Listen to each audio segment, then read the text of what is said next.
მოგესალმებით, თქვენ უყურებთ პრაქტიკული სოლის არხს და დღეს ჩვენ ვისაუბრებთ Daniel Defense-ის MK12-ზე.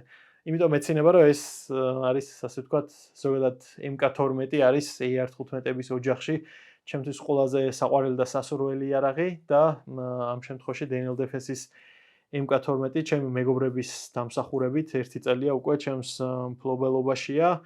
და სწორედ მის უკვე მფლობელის თვალით განხილვას შემოგთავაზებთ დღეს. ამ იარაღის განხილვამდე არ ვიქნებით სწორი თუ არ მოყვებით ზოგადად ნამდვილი ორიგინალი MK12-ების შექმნის ისტორია და სწორედ ამით დავიწყებთ ჩვენ ვიდეოს. ეს არის 90-იანი წლების ბოლოს, როცა ამერიკელი, ასე ვთქვათ, სპეცდანიშნულების რაზმის მებრძოლები თვითნებურად, რა თქმა უნდა, სპეცდანიშნულების რაზმის მებრძოლებს ჰქონდათ, ესე ვთქვათ, ეს შესაძლებლობა, რომ მათ მოდერნიზება გაეკეთებინათ თავიანთი იარაღების და ხშირი იყო ის ფაქტი, როცა თავიანთ ემოთხებზე ექსპერიმენტებს ატარებდნენ და ცვლიდნენ ეგრეთ წოდებულ სალულეებს, მათ შორის თავისუფლად დაკიდებულ სალულეებს, ოპტიკურ სამიზნეებს, მაღალი გადიდებით და ასე შემდეგ.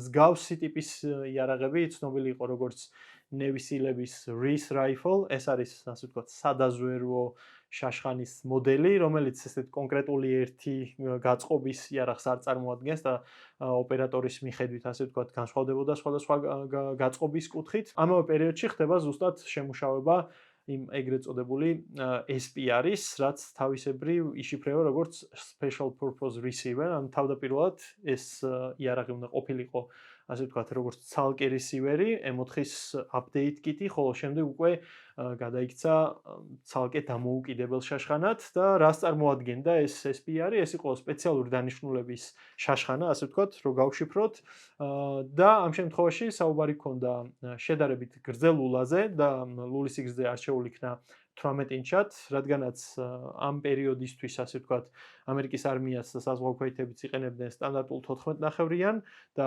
გრძელ შემთხვევაში, ასე ვთქვათ, 20 ინჩიან M16-ებს და ეს SPR-ი უნდა ყოფილიყო არც იქით, არც აქეთ, თუმცა უნდა შეძლებოდა მას შორმანძილებზე მუშაობა. SPR-ის, ასე ვთქვათ, პირველი პროტოტიპები, მათი აღნიშვნები იყო ჩვეულებრივად SPR-ი, SPR-A და SPR-B, თუმცა მათ ესე დიდი გავრცელება არ ქონიათ, რადგანაც ისინი იყვნენ საექსპერიმენტო მოდელებიდან, ასე ვთქვათ, გარდამავალი და პირველი MK12-ები, რომელიც ოფიციალურად უკვე გამოჩნდა სხვადასხვა დანაყოფების შეიარაღებაში, ეს იყო Mod 0 და Mod 1. მათ შორის მთავარი ძირითადი განსხვავება, რაც იყო, ეს იყო თავისუფლად დაკიდებულ, ასე ვთქვათ, handguard-ში, Mod 0 იყენებდა PRI-ის carbon fiber-ის, ანუ ნახშირბოჭკოს, ასე ვთქვათ, დაკიდებულ handguards. ორივე შემთხვევაში Mod 1-ზე და Mod 0-ზე ჩვენ გვქონდა 18 ინჩიანი ლულა და ორივე შემთხვევაში ეს იყო Douglas Barrels-ის, ანუ Douglas-ის ფირმის წარმოების უჟანგავი match grade ლულა, რომელიც დღესაც,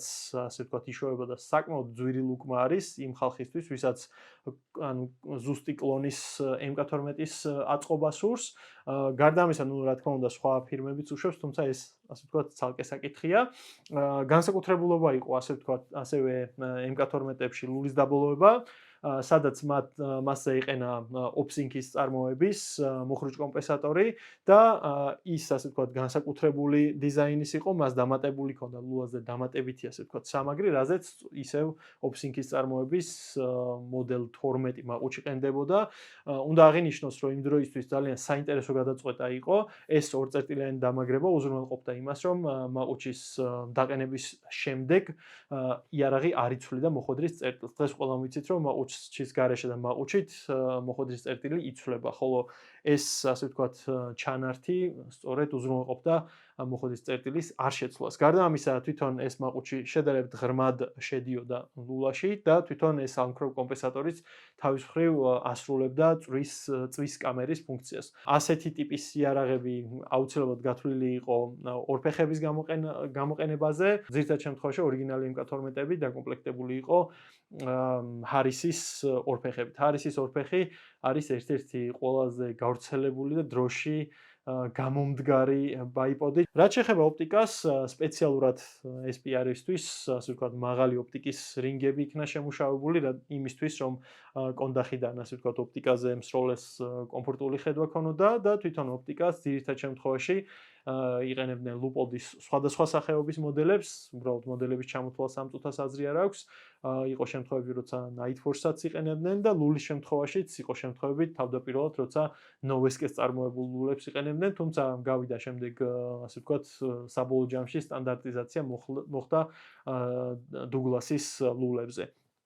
უნდა აღინიშნოს, რომ თავდაპირველად SPR-ები, Mod 1-იც და Mod 0-იც იყენებდა M16 A1-ის ტიპის ლოვერებს, რადგანაც ასეთი სახეობის ლოვერები საკმაოდ ბევრი იყო ამერიკის არმიის მარაგში, შენარჩუნებული იყო, ასე ვთქვათ, ავტომატური ცეცხლის წარმოების შესაძლებლობა, ისეთ სამხედრო შეტაკების სიტუაციაში, რომ მასიური ცეცხლის გახსნა შეძლებოდა მსროლეს, თუმცა უჟანგავლულასთან და ზუსტი სროლის შაშხანასთან ავტომატური ცეცხლი ერთად მთლად ვერ მოდის საქმეში. უფრო მნიშვნელოვანი იყო, ასე ვთქვათ, ამიერას ქონოდა კარგი სასხლეტი და შესაბამისად თავდაპირველ მოდელებზე იყო როგორც Night Armament-ის ორსაფეხურიანი, ხოლო შემდეგ უკვე მომავალში გაიზლის ორსაფეხურიანი სასხლეტები. დღესაც MK12-ები, რაც მოდის ყველა, ასე ვთქვათ, Daniel Defense-ის MK12-იც მოდის გაიზლის SSA სასხლეტით. რაც შეეხება დანარჩენ აქსესუარებს, ძალიან ბევრ სახეობას შევხვდებით, რადგანაც იგივე თვითონ ოპერატორები თავის გემოზე ცვლიდნენ, თუნდაც კონდახებს, სახელურებს და ასე შემდეგ. სტანდარტულად, როგორც გითხარით, M16 A1-ის ლოვერზე იყო განკუთვნილი და ფიქსირებული კონდახი მოიაზრებოდა მასზე, თუმცა შემდეგში შევხვდებით როგორც M4-ის ლოვერებს, შევხვდებით M16 A2-ის ლოვერებს და შევხვდებით ძალიან საინტერესო მოდელს, ეს არის MK12 Mod H, რომელიც წარმოადგენს Steve Holland-ის მიერ მოდერნიზებულ ვარიანტს, განსხვავებით ის, ასე ვთქვათ, სტანდარტული MK12-ებისგან, აღჭურვილი არის 16 ინჩიანი ლულით, მასზეც გამოიყენება PRI-ის, ასე ვთქვათ, ნახშირბოჭკოვანი handguard-ი და ის აღჭურვილია, ასე ვთქვათ, დაკეცვადი კონდახით, რაც კიდევ უფრო კომპაქტურს ხდის მას და ამ დანარჩენი ყველაფერი შენარჩუნებული იყო ამ იარაღზე. შედარებით ნაკლებად გავრცელებული იყო Mod H-ები და უფრო ვრცელ, ანუ უფრო ხშირად კადრებზეც შევხვდებით განსაკუთრებით Mod 1-ს და ასევე Mod 0-საც. Mod 0-ს ძირითადად შემთხვევაში იყენებდნენ არმიის სპეცდანიშნულების ნაწილები, Mod 1-ს კი ძალიან ბევრი, ასე ვთქვათ, საზღვაო ქვეითებიც, რეინჯერებიც, ნევისილებიც და სხვა სპეცდანიშნულების რაზმებიც. რა თქმა უნდა, MK12 იმ გათვლით იქნებოდა, რომ მებრძოლისთვის მიენიჭებინა, ასე ვთქვათ, საშუალება უფრო შორ მანძილზე მიწვდენოდა მოწინააღმდეგეს და ყოფილიყო, ასე ვთქვათ, შუალედური იარაღი სტანდარტულ კარაბინსა და სნაიპერულ შაშხანას შორის. ამ შემთხვევაში ჩვენ საუბარი გვაქვს 600-700 მეტრზე, აქედან გამომდინარე არის სწორედ ის იმ გაწყობის სპეციფიკა, რაც ჩამოთვალეთ.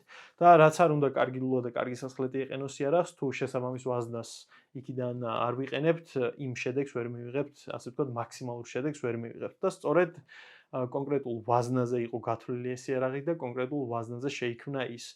ეს ვაზნა არის Black Hills-ის MK262 და მისი გაუმჯობესებული ვერსია MK262 Mod 1, რაც თავის მხრივ წარმოადგენს მძიმე 77 გრეინიან, იგივე ჩვენ ენაზე 5 გრამიან OTM ტიპის ტყვიას. OTM ეს არის Open Tip Match, ჩახურეტილთავიანი, არა სტანდარტული ჰოლოპოინტი, ეს არის ზუსტი სროლისთვის განკუთვნილი სპეციალური ვაზნა. ამ შემთხვევაში იყენებდნენ Sierra-ს თავებს Black Hills-ი და ის გახდა, ასე ვთქვათ, მთავარი ძირითადი გული ამ იარაღისა, რადგანაც ეს ვაზნა, ასე ვთქვათ, ამ კალიბრში არის ყველაზე კარგი ვაზნა, ეტალონური ვაზნა, როგორც სიზუსტის კუთხით, ასევე მანძილის კუთხით და თვითონ ტერმინალური ეფექტიც ამ ვაზნას აქვს განსაკუთრებული. რაც შეეხება ხა სიზუსტეს, თვითონ სამხედრო MK262 ასევე დამუხტული იყო საკმაოდ მაღალ სიჩქარეებზე. დღეს მაგალითად ჩვენს, ასე ვთქვათ, ბაზარზე არსებულ 77 გრეინიან ვაზნების სიჩქარეები 770-დან 800 მეტრწამს უტოლდება დაახლოებით.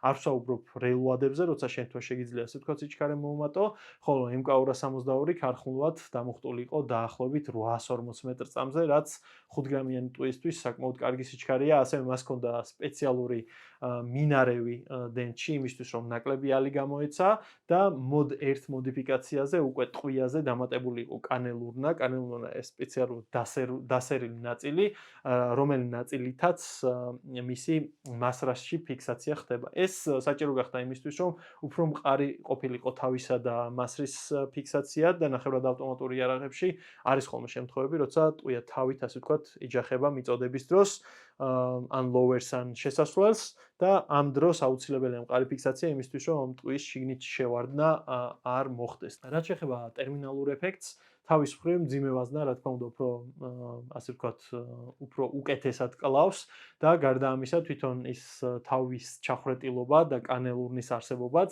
განაპირობებდა იმას, რომ მოხდის შემთხვევაში ის ფრაგმენტირდებოდა, იშლებოდა რამდენიმე ნაწილად. გარდა ამისა, ყველა OTM ვაზნა წინაღობაზე მოხდრის შემდეგ ეს განიცდის ექსპანსიას, ძალიან მარტივად შეგვიძლია ეს ვნახოთ წყალზე სროლის შემთხვევაშიც და ამის ასე ვთქვათ რამდენიმე ვიდეოც მაქვს, როცა კონკრეტულად მაგალითად საკოს 69 გრეინიანი OTM-ი ასე ვთქვათ ვესროლეთ წყალს და გაფართოვდა სტანდარტულად ისე როგორც გაფართოვდება ექსპანსიური ვაზნები და ეს მოკლელულებშიც და ამ შემთხვევაში გრძელულებშიც ძალიან კარგი დამატება იყო, იმიტომ რომ განსხვავებით იგივე M855-ისგან, მწვანეთავიანი ვაზნისგან, ამ შემთხვევაში MK262 იყო გაცილებით უკეთესი ტერმინალური ეფექტის მქონე. რაც შეეხება სიზუსტეს, რაც მე ზემოთ მხოლოდ ესე ვთქვათ სიტყვით ვახსენე, ფაქტიურად MK262 არის ის ქარხნული ვაზნა, რომელიც უზრუნველყოფს sub 1 მოვა სიზუსტეს და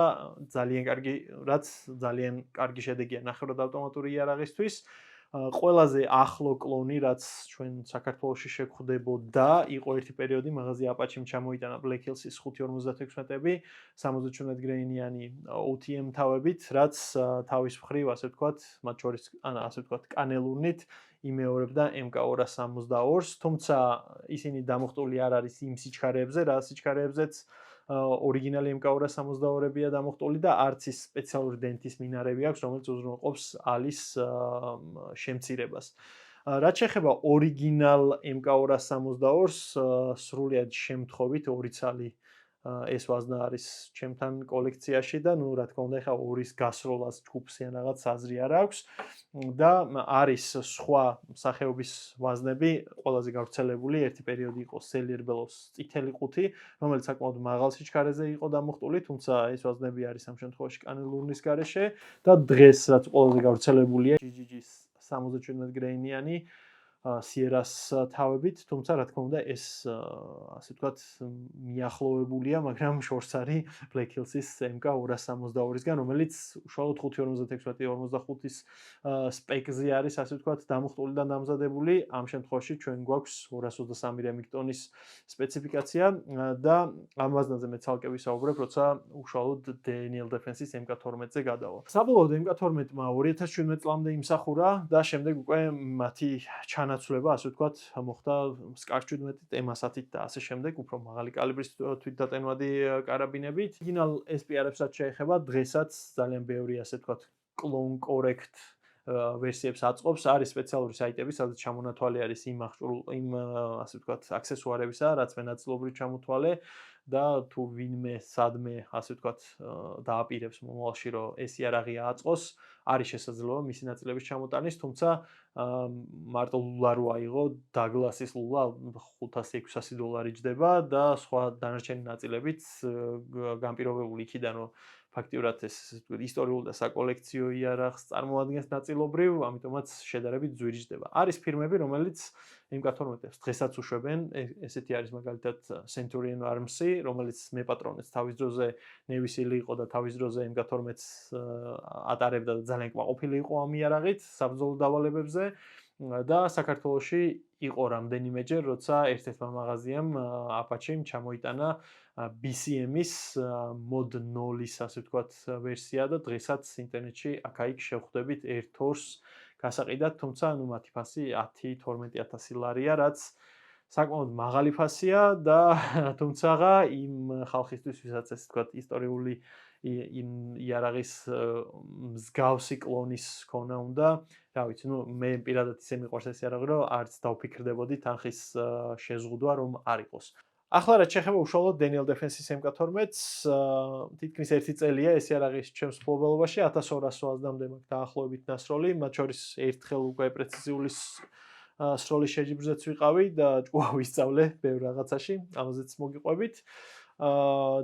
ჩემს სამეგობროში არაერთი MK12-ია, სხვადასხვა გაწყობით და ერთ-ერთი ამ გადაღებების პერიოდში ერთ-ერთი შედარება, რომელიც მოვაწყეთ, იყო ასე ვთქვათ, სხვადასხვანაირად გაწყობილი MK12-ების, სხვა კომპენსატორით, სხვა ორფეხით, სხვა კონდახით და ასე შემდეგ და ამაზეც ვისაუბრებთ. იქამდე კი მივყვეთ ხა კონკრეტულად როგორ მოდის ქარხნულად და კონკრეტულად რა შევცვალე მე ამ იარაღზე. კონდახით დავიწყებთ როგორც სტანდარტულად ხდება ხოლმე გარეგნულად და მივყვეთ შემდეგ უკვე დანარჩენებს. კონდახის შემთხვევაში სტანდარტული DD-ს კონდახი მოყვება MK12-საც. მე ძალიან არ მიყვარს ეს კონდახი და არაერთხელ მithქვამს რომ წვერებიან ხალხთან ის არ მეგობრობს. გარდა ამისა, რადგან ჩვენ გვაქვს ზუსტი სროლის იარაღი, სასურველია რომ მასზე გვეყანოს ისეთი კონდახი, რომელსაც სალოყი აქვს.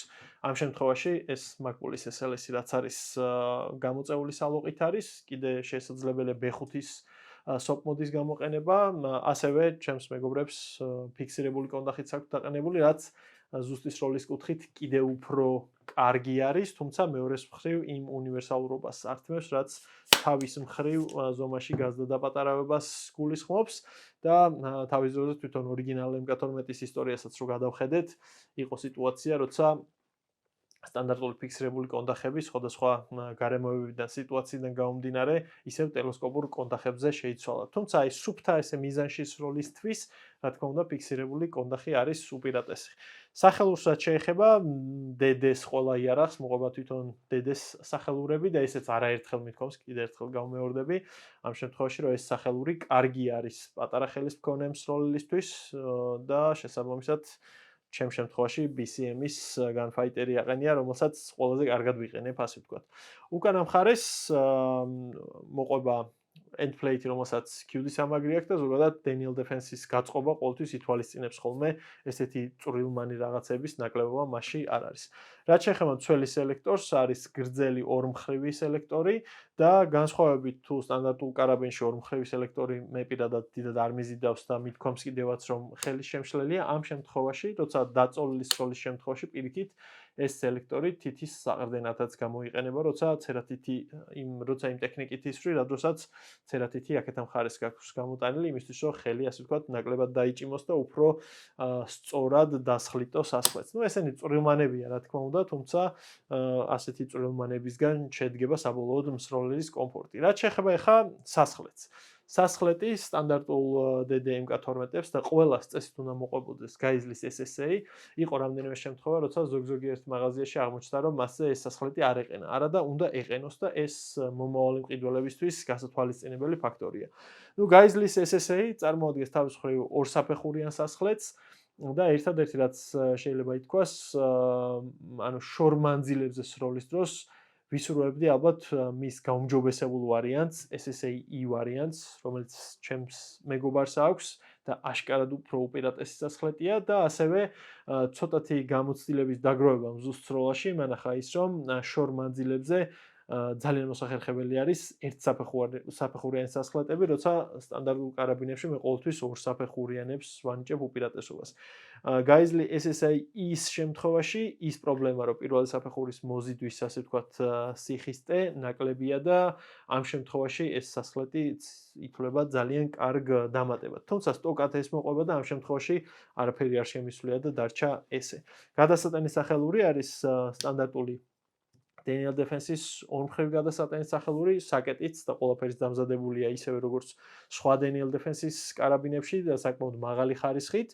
რაც შეეხება ახლა სალულეს, ის არის თავისუფლად დაკიდებული quadrail-ი, საკმაოდ განსხვავებით აი M4-ის და MK18-ის quadrail-ებისგან, შედარებით და ასე ვთქვათ, ნაკლებად განიერი quadrail-ია და ძალიან ასე ვთქვათ, მეკომფორტულა პირადად მე. დამაგრებული არის 4 ცალ ბოლტზე ამ შემთხვევაში და ნუ მას რა თქმა უნდა აქვს ასე ვთქვათ სწრაფი ჩამაგრების წერტილები 4 ცალი. კიდევ ერთი საინტერესო, რაც ლულის გახურების ვიდეო მაჩვენა, ეს ვიდეო ჩვენთან ცალკედებს, ასე ვთქვათ, არხზე და შეგიძლიათ ნახოთ, არის ის, რომ ამ კვადრელში არსებული ღრიჭოები უზრუნველყოფს იმას, რომ ინტენსიური სროლის მერე ესე ვთქვათ, გახურებული მირაჟი გამოდის გვერდზე და ფაქტიურად ის ცდება ნაკლებად შემოდის თვითონ ჩვენ თვალში და ოპტიკურ მილში. ეს შეიძლება ითქვას, რომ სამხედრო კუთხით საკმაოდ საინტერესო გადაწყვეტა არის საკითხების. ლულას რაც შეეხება, ის არის უჟანგავი, რა თქმა უნდა, ამ შემთხვევაში დაფარული არის ოღონდ შავად და ცივად ნაჭედი ლულა. შესაბამისად, ცივად ნაჭედი ლულა ზოგადად არის ძალიან დიდი უპირატესობა იმ კუთხით, როცა გამძლეობას ეხება საქმე და ლულის დაბოლოება ამ შემთხვევაში აყენია Surefire-ის სოკომი, ეს დავაყენე სუფთა ვიზუალის კუთხით და შემდეგ აღმოჩნდა, რომ საკმაოდ კარგად მუშაობს. ჩემს მეგობრებს აქვთ MK12-ები Silence Echo-ს ASR-ით, VG6-ის გამათი და ორივე შემთხვევაში ჩვენ როცა შენელებულ კადრებში ასე ვთქვათ უკუცემები შევადარეთ, ეს სამი კომპოზიტორი დიდად ერთმანეთისგან არ გასხვავდება და სუფთა ასე ვთქვათ ვიზუალური ასპექტის საკითხი არის.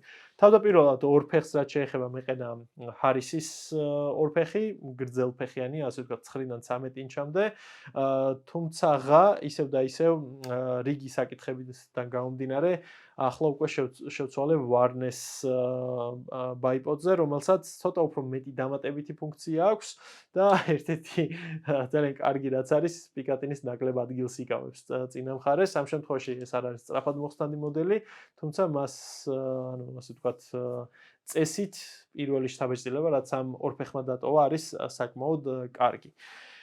რაც შეეხება ახლა ოპტიკურ სამიზნეს, ჩემს სამეგობროში 5.56-ზე, მათ შორის 20-ან, 18-ან ლულებზე, ხშირად უყენიათ ხოლმე 6.24. ამ შემთხვევაში ბიუჯეტიდან გამომდინარე, წავედი შედარებით ნაკლებ გადიდებაზე და ვთვლი, რომ იმ მანძილებზე, რა მანძილებზეც ეს იარაღი მუშაობს, ეს არის, ასე ვთქვათ, 700 მეტრი, ან უფრო შორსაც ვისწრიად ამის ვიდეოებსაც გაჩვენებთ.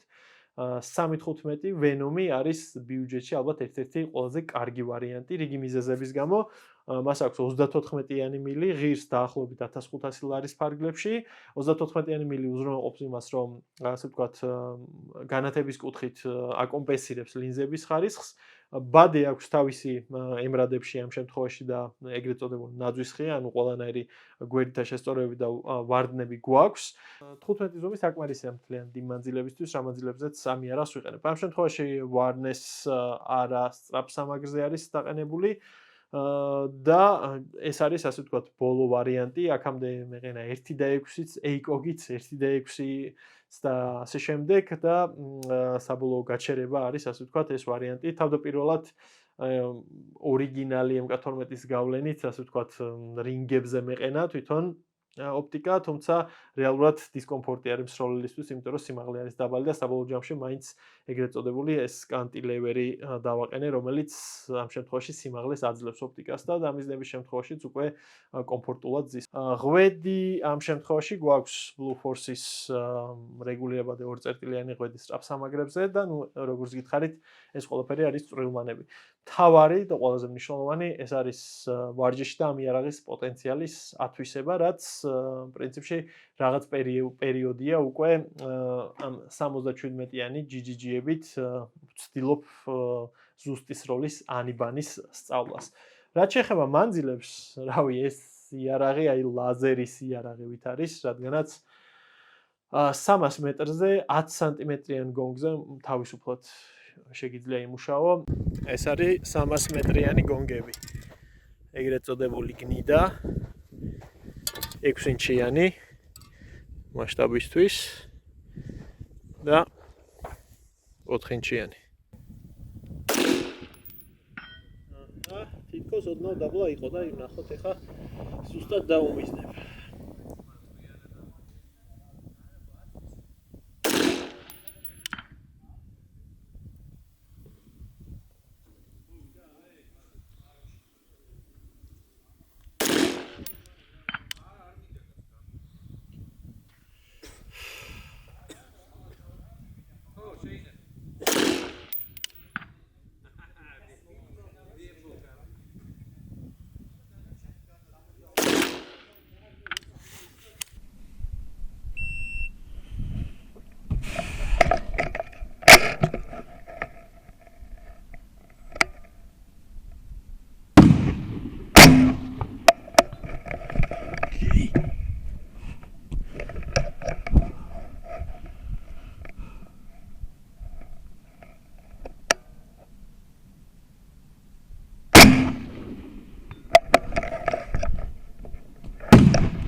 500 მეტრზე 15-20 სანტიმეტრიან გონგებზე უპრობლემოდ მუშაობს. 57 გრეინიანი ვაზნებით, როცა 52 და თუნდაც 62 გრეინიანი ვაზნებით ვისროლეთ, ამ შემთხვევაში მორტყმები გვაქვს, თუმცა ისეთი სტაბილური არ გვაქვს. ანუ 500 მეტრი ამ იარაღისთვის არის არაფერი. როცა უკვე გადავდივართ 700 მეტრზე და ამ შემთხვევაში ჩვენი GG-ის შემთხვევაში საწყის სიჩქარე გვაქვს 770 მეტრწამი. სხვათა შორის GG-ები პარტიების მიხედვით განსხვავდება.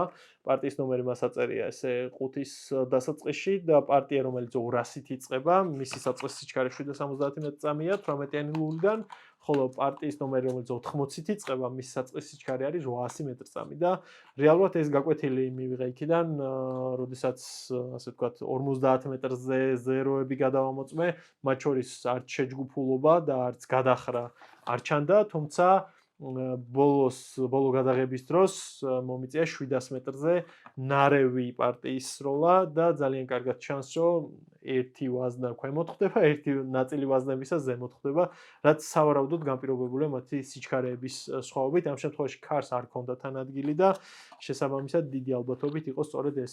პირველი პარტია იწყება 200 GG 2024 წლის გამოშვება, მეორე არის 23 წლის გამოშვება 080-ის.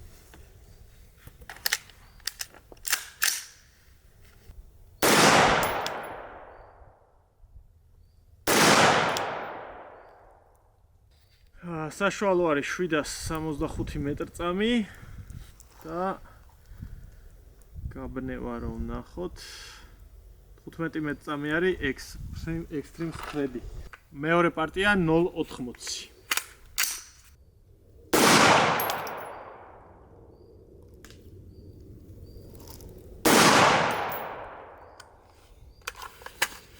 საშუალო სიჩქარე არის 802. რაც შეეხება spreads 14 და 6.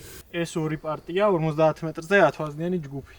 იდეაში ზომაში დიდად არ განსხვავდება, ეხლა ვნახავთ 2 სანტიმეტრია, 2 სანტიმეტრი ნახე, არა, 2 სანტიმეტრი არის 200-იანი ჯგუფი და ესეც სულ ოდნავ პრინციპში შეიძლება ითქვას, რომ ზუსტად იგივე არის ესეც. და სიჩქარესაც შეეხება 30 მეტრწამია უხეშად ამათ შორის სხვაობა რა. სიჩქარე მანძილზე სხვაობას მოგცემს. დანარჩენი რავი, როგორც ნახეთ, სიზუსტეში დიდი სხვაობა არა.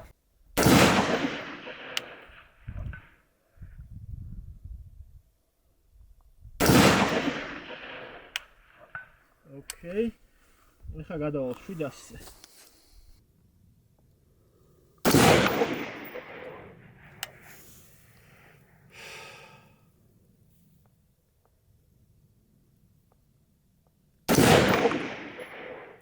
ой, мало ხდება.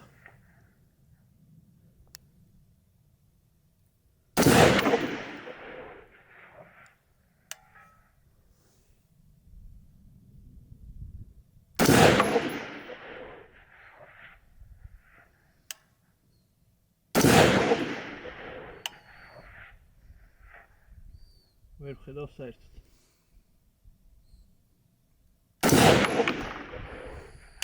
დავინახე.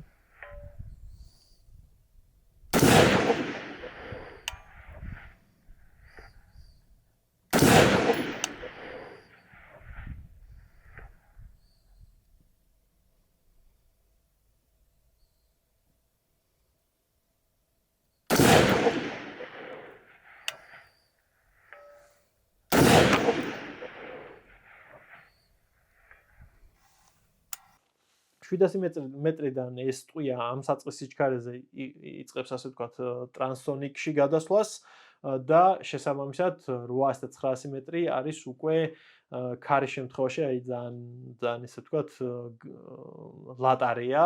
ყველაზე შორს რაც ვისროლეთ იყო 905 მეტრი, ამ მე პირადად რაც მაქვს ნასროლი და აქ სტაბილური მორტყმები ასე ვთქვათ გაჭირდება. რა თქმა უნდა უკეთეს პირობებში, როცა მორტყმების კორექტირება შეგიძლია და სამიზნის გარშემო ვთქვათ ბალახები არ არის, რა თქმა უნდა ალბათ უფრო მეტი მორტყმა გვექნებოდა, თუმცა იმ დღეს idеალური დღე იყო იმ კუთხით რომ არ იყო ქარი, მაგრამ ახალი ნაწვემარი იყო და აქედან გამომდინარე ისე მკვეთრად შესწორებებს ვერ ხედავდით. მეტრი 14 და 8 მრადი 0 და 5 მარცხნივ შესწორებით ვესვრი პირველს.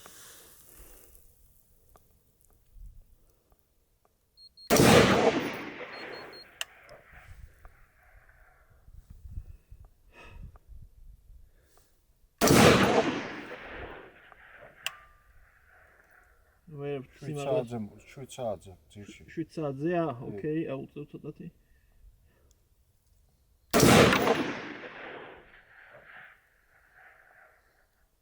გვერდებს ხედავ? ეხა ვერ დავინახე. ოკეი.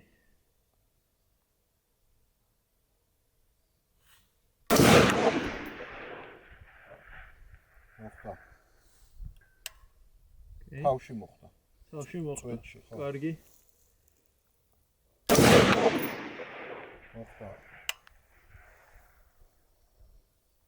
რაც შეეხება ხა სიზუსტეს ქაღალდზე ნასროლი ჯგუფები, რავი, ანუ 100 მეტრზე ერთი MOA-ზე ნაკლები ჯგუფები ჩაულებრივი ამბავია 5 ვაზნიან ჯგუფებზე 50 მეტრზე ყოფილა შემთხვევები, თორსა 3 და 5 ვაზნა თითქმის ერთმანეთში გამძრალა, თუმცა 50 მეტრი ნუ რეალურად არ ითვლება, ასე ვთქვათ, სერიოზულ მანძილად. რაც შეეხება ხა საიმედოობას, ნუ არანაირი ხარვეზი ამ 1200 ვაზნაში ამ იარაღს არ ქონია.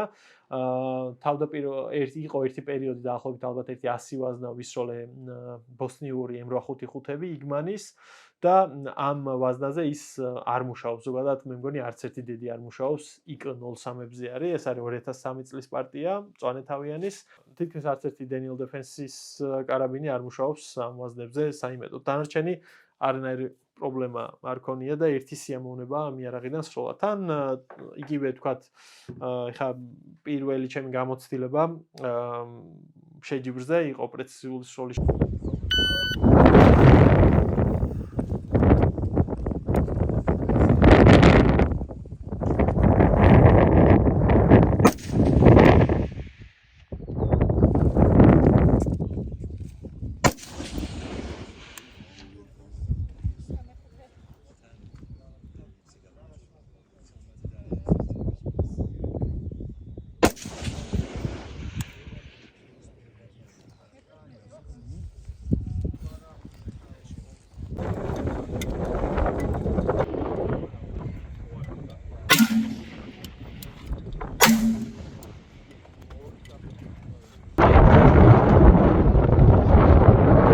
მომენტები, რასაც აქამდე არ ვიცოდი, ვერ ვითვალისწინებდი და დიდი იმედი მაქვს, რომ ეხა შემდეგ შეჯიბრზე, რომელიც ერთ თვეში უწევს, უფრო მომზადებული გავალ.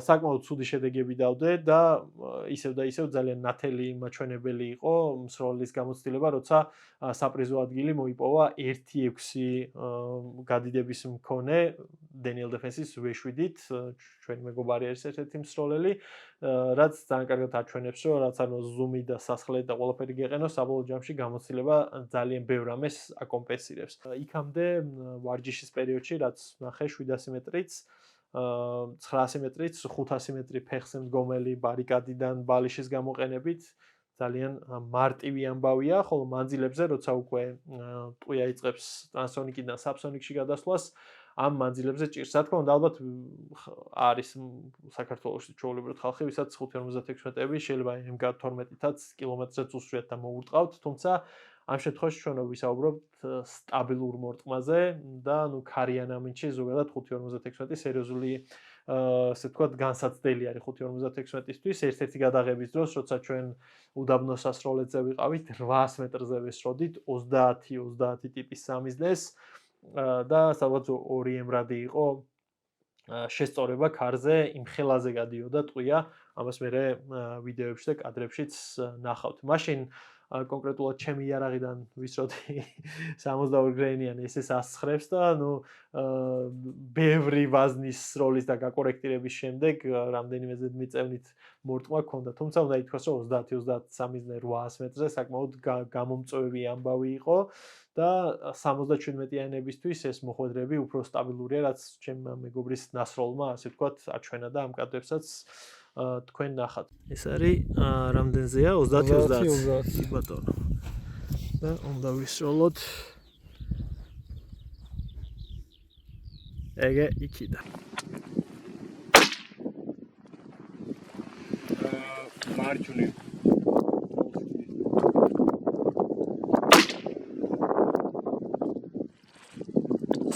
კვადრატში შეხვედი. სადღაც 9 ევროდი.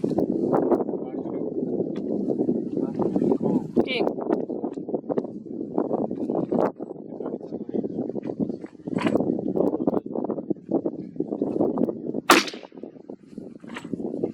მარცხნივ იყო ეს ხარში.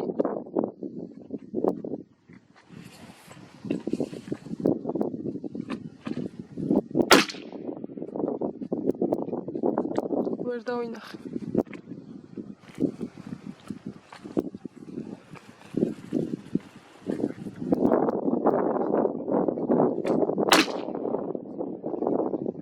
მოხდა.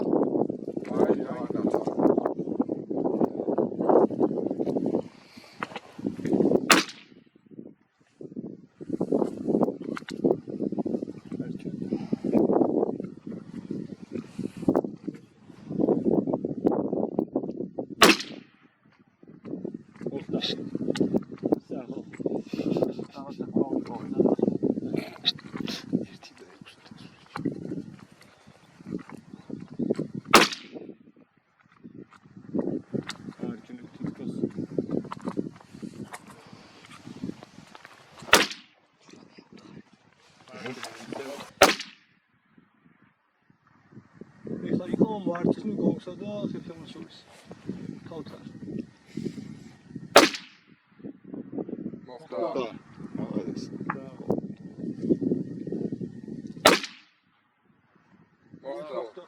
ეს რომელიც ქვია. 7-ები ოღონდ.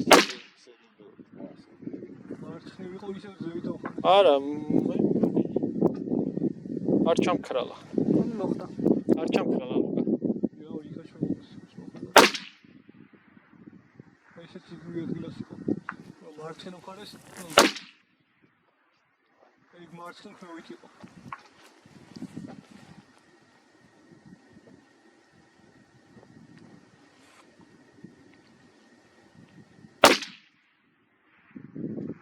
ვია ხორ შეიცვალა. მოხდა. ექსტრა შეცვალა. ის მოხდა. ეს ვაი იყო. ის დავა. სამი მოარტა. თვითონ ეს იარაღი ერთი სიამოვნებაა, იმიტომ რომ ის არ გადის ასე ვთქვათ მძიმე პრეციზიული სოლისთვის განკუთვნილ იარაღში და არის ასე ვთქვათ შუალედური გარდამავალი სტანდარტულ კარაბინსა და ესე მძიმე PRS-ისთვის განკუთვნილ გაზგანს შორის და ვთვლი რომ ესეთათაც უნდა დარჩეს, ან მეუბნებიან ხშირად ჩემი მეგობრები რომ წონები და კიდევ უფრო სტაბილური გახდება და ასე შემდეგ, თუმცა ამ იარაღის მუღამი არის ის რომ ის იყოს იმ ორიგინალი MK12-ის სულის მატარებელი, რაც გულისხმობს საბრძოლო იარაღს, რომელსაც ამ კომპლექტაციით, ასე ვთქვათ, ნებისმიერ სიტუაციაში წაიღებ და გამოიყენებ. რაც შეეხება ახლა ვაზნებს, მე გაკვირით, როცა ჩამოთვალებ თქვი და დღეს საქართველოს 77 გრეინიანები ესე მარტივად არ იშოვება. ფაქტიურად ამ ვიდეოს გადაღების პერიოდში რაღაც სახეობები საერთოდ გაქრა, როგორც წითელი სელიერბელოებია, როგორც ფედერალის 77-იანი OTM-ებია სიერას თავებით, აღარ არის ამ წუთას მარაგში და ერთადერთი რაც დღეს იშოვება, ეს არის GGG-ს 77-იანი, SACO-ს 69-იანი, GGG-ს 69-იანი, თუმცა ამიერას ყველაზე მეტად მაინც 77-იანი მოსწონს და თუ ვინმეს Black Hills-ის 77-იანი OTM-ები შეგხვდათ, შეინახეთ და ასე ვთქვათ, მოუფრთხილდით მას.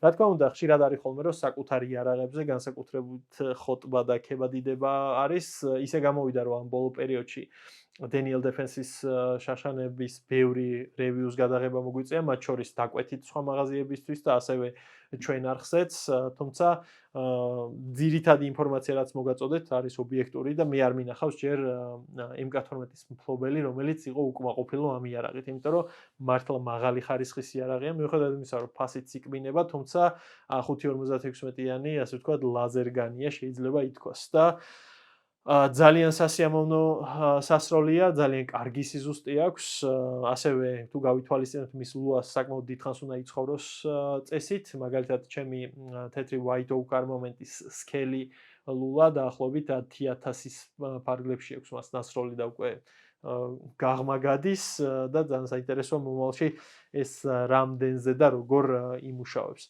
რავი, რაც შეიძლება ითქვას შანსია რა თუ ესეთი SPR-ის სტილის იარაღები მოგწონთ, ამ შემთხვევაში MK12-ის ალტერნატივა არის, რა თქმა უნდა, სხვა იარაღებიც, იგივე V7 Pro მძიმელულით, ისიც ესეთი ალტერნატივაა, თუმცა შემდეგი თემა რაც მოდის, ეს არის კვადრეილი, ვიზუალი, გარეთ გაზბლოკი და ასე შემდეგ, უჟანგავი ლულა.